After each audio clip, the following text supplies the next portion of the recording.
Okay, boys and girls, let's come back and share some of the things that you and your partner identified as important details, keywords, and phrases that you would include in your body paragraph when we were talking and focusing on the fact that hamburgers and tacos both came to the United States through immigrants.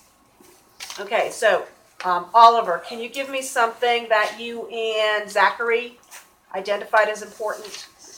Recipes for their favorite dishes, because that's how all the food got.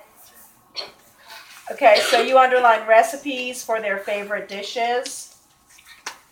Okay. Can somebody else give me something else? Gabby? Mexican immigrants. Mexican immigrants. Okay.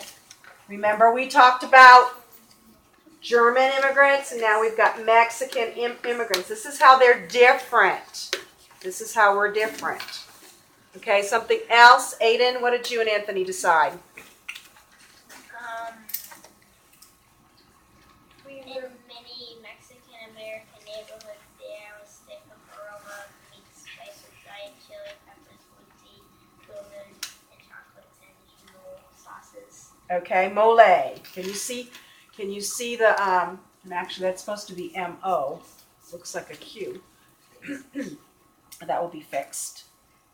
Okay, so mole sauces. M-O-H, mole sausage. Okay, all right, what do you think about that? Now, that's a big, long sentence. Can we, narrow it down?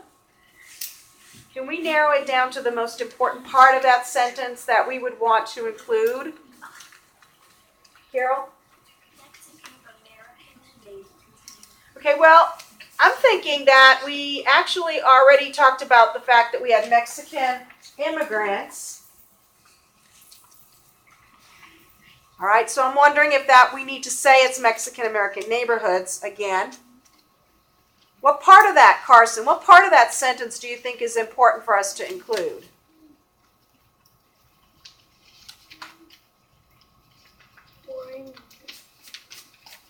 Say it again. I can't hear you. Born in what? Okay, so I'm just gonna assume that you weren't paying attention because we were all looking at this sentence right here. And we were trying to just determine what parts, and you're giving me a quote from over here. Okay, so let's see what we can do. Alexander, help us out.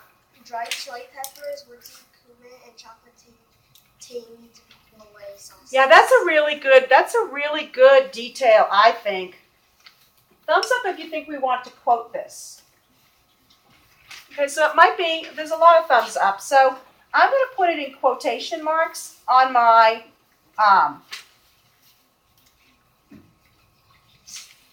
text set so that when I come back to this paragraph, when I'm writing, I'm going to know that I want to include that as a quote. Anything else?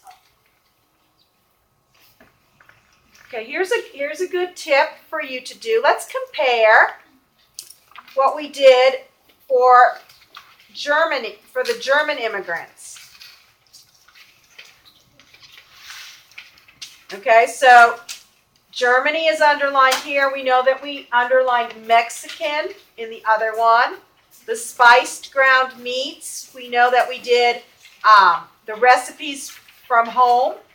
Now here it says during the 1800s, did we underline, did we point out any kind of date? Yes. Flip back to that paragraph. What date would you highlight? What date? Brady? The 1950s. Okay, so we're talking about a really big difference as far as time period. This was not happening at the same time. Right? We have one in the 1800s and now one in the 1950s.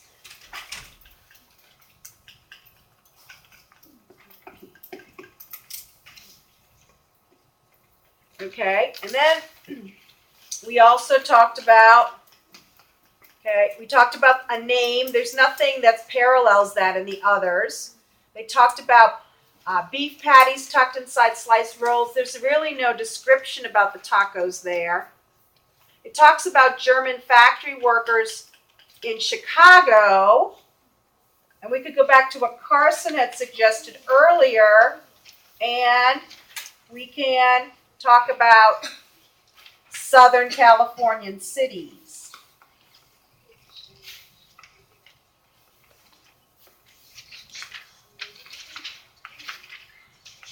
And obviously, longing for a taste of home seems to be something that they have in common.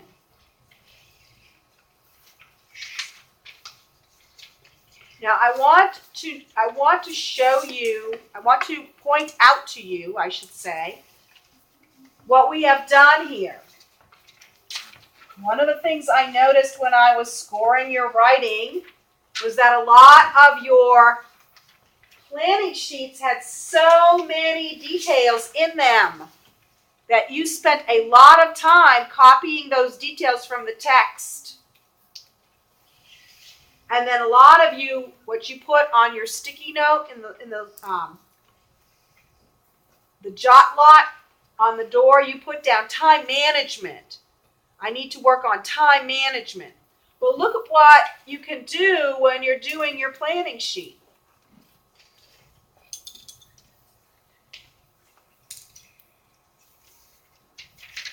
Our bullets just give the paragraph number. Because we're working with a text set, in this case, you don't need to copy that and then copy it again in your essay. But if you mark the paragraph that you want to refer to on your planning sheet, and if you take the time to go back in that paragraph and mark it, the keywords and phrases that you want to include in your answer, and possibly a quote, then your planning for your body paragraph becomes a lot easier. You know where to go, and you've already identified what you want to include. Does anybody have any questions about that? All right, so if I was going to be writing this in the air and I was going to continue my body paragraph, remember I started with my main idea. This is the first body paragraph, so I say first, lowercase b, both hamburgers and tacos were brought to the United States by immigrants. And then in source one, or you could use the title. You could say hamburgers history.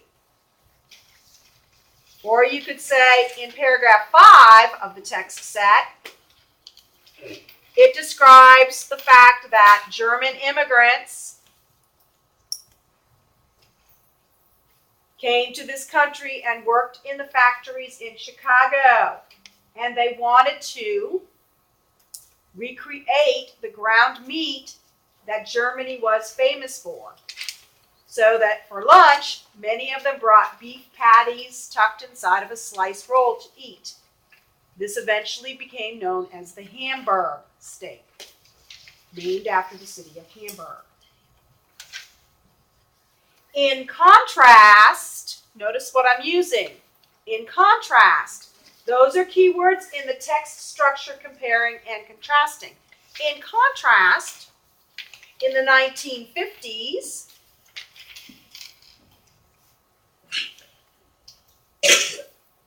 Mexican Americans who had been moving into or immigrating to Southern California cities for decades longed for a taste of home themselves. Many of the neighborhoods were filled with the sense of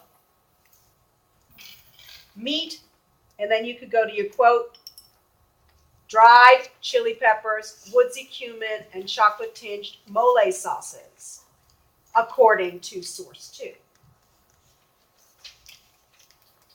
Okay, so notice what I've done.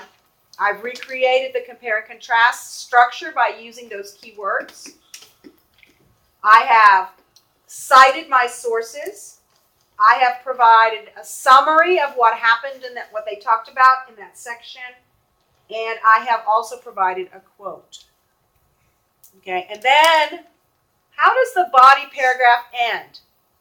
Who can remember what is the important part of the ending of a body paragraph? You connect the main idea to the Right.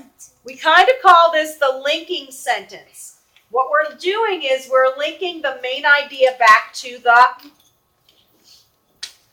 thesis statement. So when we finish talking about the hamburgers and we finish talking about the tacos, remember our focus here is just the fact that they were brought to the United States by immigrants. We're going to end that paragraph by saying, we could say something like, hamburgers and tacos were both brought to the United States by immigrants. Even though they are very different foods, they share a similar history. Or, and I'm going to go ahead and write this out. Please write this down.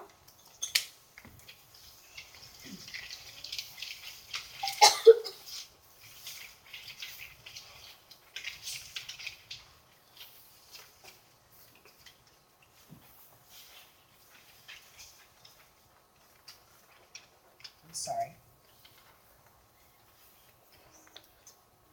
Revising, hamburgers and tacos share a history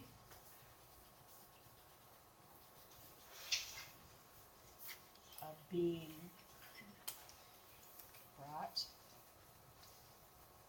to the United States. And notice I'm abbreviating. The first time you write it in your essay, you probably should write it out. By immigrants. Okay, so that and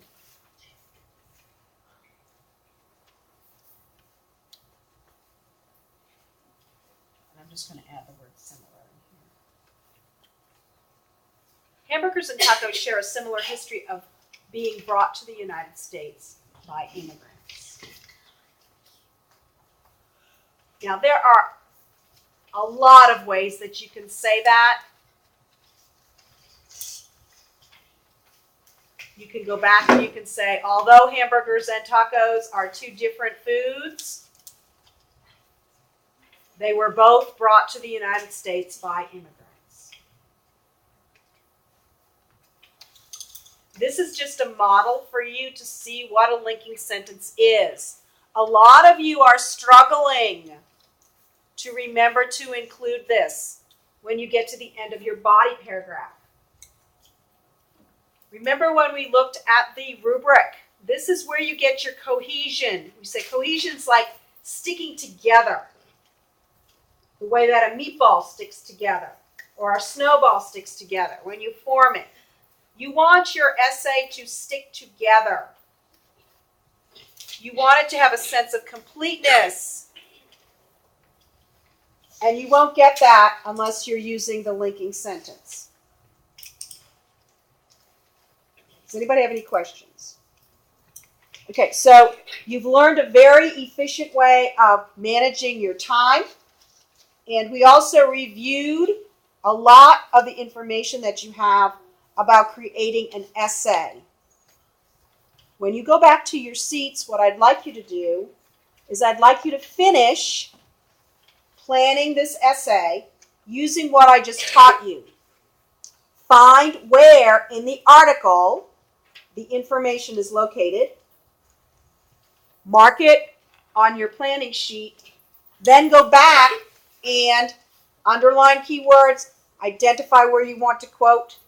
And guys, remember, there might be more than one paragraph that has it. If you have additional paragraphs that have information you want to include, just add a second bullet. Okay, just put the paragraph number. Make sure you go back and mark the text, and you will save time. Okay, please go ahead and head back to your seats.